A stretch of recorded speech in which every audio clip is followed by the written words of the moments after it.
My name is Kevin Glasgow. I'm a bass player in Preston-Glasgow-Lowe. Hi, my name is David Preston. I play the guitar, and yeah.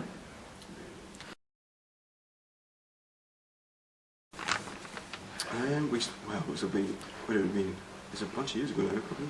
Maybe 2011, maybe the end of that. Yeah, something like that. Something like that. It's hard to tell pinpoint exactly when we started it, because me and Dave would get together and have lots of jam sessions and things, you know. Okay. And we often get plays with Laurie as well. Yeah. Our drummer, Laurie Lowe, and we it was one of those things that kind of just happened slowly, you know. We played for a bit, do a bit of jamming, and then eventually we started bringing tunes together. Okay. Into the jam sessions. I suppose if you're going to put a genre tag on it, it would probably fit into the jazz fusion kind of genre, I feel like, because it's kind of got elements of rock and elements of jazz. But to be honest, I mean, there's loads of other elements in there. I mean, we're big classical music fans, and everything, really, dance music, electronic music, creeps in there and stuff, you know. But I suppose it's a kind of an electric guitar trio, kind of jazz fusion guitar trio, and that's, I suppose, the simplest way to describe it.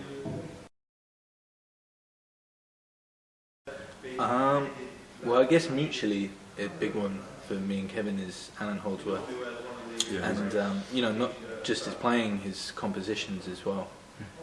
And then, I mean, a lot of guitar trios, I would say. So anything from, like, you know, the Wayne Krantz trios have been very important to us. I'd say the Alan Holdsworth trios, obviously, Pat Metheny trio, especially I'd say the John Scofield trio. Yeah, particularly the early ones, his early albums are a big influence on like Shinola and stuff like that. And yeah, I mean, and yeah, it's hard to say like a direct influence, but especially I'd say a lot of trio music, guitar based, you know, or piano, you know. I suppose you could say those are the kind of maybe some of the direct influences towards the sound of the band, or at least sort of where we're kind of starting from in terms of what the idea of the group is. You know, that it's kind of coming from that place of those building upon a little bit of what they've done already. You know, yeah. We've learned a lot of that music basically, right? That trio music that those guys have done, and we're trying to kind of use that as a bit of a template to build our own music. You know, yeah. But obviously we're adding loads of other things that, you know, different influences, I think, that that aren't related at all necessarily to the guitar trio thing. Okay. Yeah.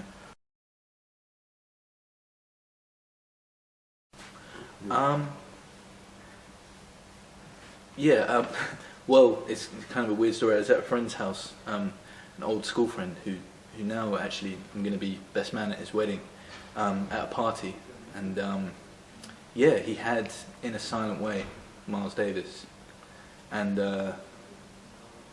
yeah, I was probably pretty intoxicated when I heard it, and I remember it just really kind of striking a chord, really kind of firing me up. And then after that, I'm not sure if it was around the same time, my uncle showed me the Pat Metheny trio with Roy Haynes and Dave Holland, and I think that was the first time I'd ever really maybe kind of, you know, the light switch went on. Hearing kind of Roy Haynes was a big thing for me, and just the way they're playing together on that record was a real, really got me into kind of wanting to explore that more, and get into it. Okay. Yeah, for me, I mean, I can't remember a specific moment or anything that I sort of got into jazz, but I mean, I think I used to play a lot of rock music and some folk music, because my parents play folk music, traditional stuff, Irish music and things. And so I was playing quite a bit of that, those sort of stuff, and I was kind of exploring at the time. I was kind of getting into sort of more progressive rock music and blues a lot as well. I was kind of checking out the blues thing, and that just kind of led to jazz. I remember reading about jazz in like guitar magazines, you know, and not really knowing what it was. And then I just kind of forged about and found some like compilation CDs, and I think I remember I had a workshop. I went to a summer school kind of workshop thing, and there was a kind of a guitar teacher dude there, and he kind of recommended all these different jazz guys to check out. So I think one of them was Scofield, and the other one was Barney Kessel. Those are probably the two ones I can remember really. And I bought a couple of records. I think my dad actually picked them up and brought them home and I checked these out and I was kind of really into it. Okay. But that's probably how I got kind of into it. Just kind of searching about, eventually found it. Yeah. Okay. Okay. So musical kind of lessons, maybe, I don't know. There's probably lots of lessons I've learned over the years, really. I don't know, you got anything that comes to mind? I remember once doing a recording with Tom Farmer, bass player. He plays in Empirical and all over the scene. And he said something quite simple. He said, play in time and don't overplay. That's a good, quite specific bit of advice, isn't it? Yeah. I thought, I don't know, it just stuck with me. Obviously, I'd say I'm probably guilty of, breaking those rules all the time, just kind of happens. But yeah, it's kind of an interesting one. I mean, there's so many things I've learnt from loads of different people. And like some from kind of like all different types of jazz, I mean, playing a lot with singers. I have in the past played with a lot of singers, and the lessons you learn from that in terms of accompaniment and how to play a song well, I would say has been quite a big lesson for me. And just, I guess, performing in the same way like a singer would. And yeah, I mean, there's been a lot, but kind of always looking for new ones as well. So yeah. Yeah, I don't know. I mean, I suppose lessons or advice, I would just say explore as much music as you can, listen to as much stuff as you can, and do as much playing with different people as you can. So that's usually the biggest. That's where you'll learn all the lessons anyway, is by playing with other musicians. Yeah. I mean, like most of like you asked about inspiration in terms of other, musicians that we get inspired by, and to be honest, there's all those big names that we mentioned are definitely inspirations, but probably more than that is the people I play with or have played with across the years. So including, obviously including these guys in particular, that's a massive inspiration. Just learning stuff from Dave and Laurie. That's probably the biggest inspiration I get is from other musicians. So my advice would be just play as much as you can. And as far as specific lessons, I would say always check that your volume is up before you start playing on the guitar. Because I remember having like a bad experience when I did a school concert. Yeah. I remember like waving to the sound guy for this whole song, for the whole thing. I couldn't figure out. And he was like, "Come on, there's no sound." And like we got to the end of the song, and then I realised my volume wasn't up. So there's a good specific lesson for guitar players out there. It's always the simplest solution. I mean, I remember one thing, just to go back to the inspiration, something that felt like it gave me kind of license, or rather it made me feel like this project was valid, or really wanting to get into it, get stuck into it, was I'd gotten to work a bit with the bass player called Peter Innes, who's an octogenarian, he's in his, I think he's 85 now, and he's used to live in London and then moved to the States, New York and then California, and got to play with a lot of of the kind of the jazz legends. And just hearing him talk, he would he's telling you about stories about how he was touring with Roy Eldridge and Buddy Rich and playing Billie Holiday and stuff like that.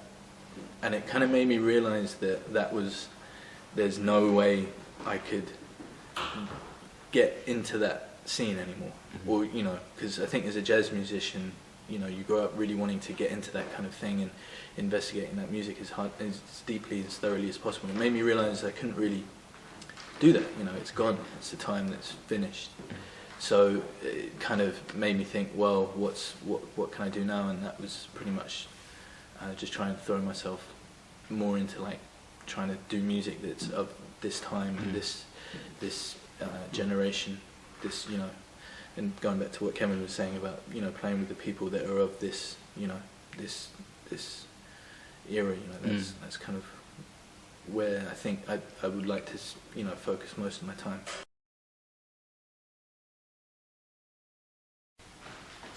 Yeah, I mean it's pretty healthy. I mean, it's hard to know. I mean, obviously it's not in its heyday.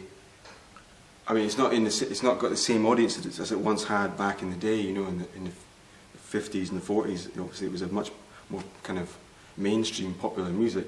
So it's kind of got a slightly smaller audience now, but I think the music itself is like definitely, it's really alive, and there's a lot of amazing players, and there's more amazing players I think now than there ever was. You know, really, it's like there's, you know, I mean, I don't know, I can't imagine really what it was like in the past, but it seems like there's just everywhere you go in the world now, there's incredible players. You know, every country has like tons of great players. You know, making amazing music.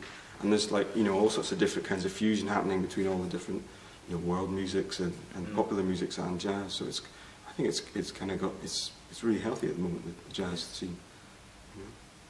You know? Yeah, seems pretty good to me. Okay. Yeah, well, we're currently trying to record our album, our debut album, as it were. Yeah. That's our kind of focus for this next year. Yeah, pretty much. I think from the end of March, we got a kind of month to try and learn a lot of really crazy material that we've been writing, and then we're gonna start recording it kind of from April. And at the same time, we're kind of thinking about trying out the UK again towards the end of this year, November or December or something like that. And then, but yeah, in the meantime, we're gonna get our heads down. It's kind of tricky because the tunes we're writing at the moment are quite intricate and complex, and we like to kind of memorize it all. So that means, of course, it takes time, you know, to rehearse and, you know, get it all together. Yeah, we're not. It's kind of, when it's ready, it's ready. You know. Yeah, we're not sure. We hope that it's going to be ready by the end of the year, but we don't know for sure if we're going to manage that. Yeah, I mean, yeah, I hope to think that we could get it done by then at least. But you know. Maybe what I would say is, just if you're watching, check out Preston-Glasgow-Lowe.com, www.PrestonGlasgow-Lowe.com, and we'll keep posting up news, so album launch and tours. Yeah, so check it out, and join the mailing list as well. Yeah, it's easy to do. Just click on the thing. Yeah, just click on that. I don't know. We just like the sound. I think it's probably maybe a common problem for jazz musicians, or any musician really, probably. But I find that I just get. I feel like my ears constantly need stimulating. Yeah. So for me to write something and feel excited by it or happy about it, I have to kind of make it interesting to my ears, basically. So that just happens to be stuff that's complicated all the time. Or no, it's not that that's complicated really. It's just I like syncopation and interesting chords. Really, that's what's hot. Yeah. What's intricate about our music. I mean, music's pretty easy to improvise over. Usually, we kind of make the parts where we improvise fairly straightforward. Sometimes. Yeah, there are tricky bits, but for the most part, it's more that the actual written material has kind of got lots of syncopation and lots of harmony in it. Really. Yeah, I mean, I've always been interested in the idea of being in bands or groups where it's kind of the roles are undeppable, or you know, and just because, I mean, it kind of really, for me, just to have something that you know, can only be played by a certain bunch of people. I think it means you're creating music that's really special and unique. And I mean, a lot of it as well. Like, the simple answer to the question is, like, I've started composing on computers now, like as is Kev, just because I'm no longer just hearing a chord symbol or a melody. I'm hearing drum parts and bass parts along with melodies and chords and like inner harmonies moving in that, and it's very difficult to just do that on piano, compose on piano, or even on guitar, which is like my main instrument for composing, as well as piano sometimes. But yeah, and that means like the possibilities with composing on computers are quite interesting. So you can really just go wherever you feel like it, you know. Exactly. I think also you kind of, once you have a band and you're used to everyone's playing, and also when it's a band rather than like your own project, and everyone's kind of involved together, you know, it's kind of a three-way thing. Yeah. It kind of gives you end up, after a while you think, oh well, I could maybe I'll try this and try that, and you don't have the boundaries that you might have if you're just kind of giving someone a piece of music and they have to read it on the gig or whatever. You can, you know, I can give Dave a bit of music like and then he'll spend the next few weeks sort of figuring it out. And you know, if it's like really, I just know that whatever I give him, he'll figure it out eventually. You know, so it's kind of that. It kind of means that there's no limit really to what you can try. So it's kind of it frees you to do that. I mean, it started quite simple, and then like once me and Kev would like give something to our drummer Laurie, and then you know by the next rehearsal he'd have it memorized, and so it kind of made I guess us think, well, you know, let's see how far we can take this. I mean, he can basically play anything, so it's kind of it feels like there's no limit, so it's kind of we've got free reign to try anything. You know? And it's another reason I guess we play it by memory as well. We don't like to read music on the gigs. Just I guess I mean we don't want to have our head stuck in the chart when the music's that kind of intricate. You know?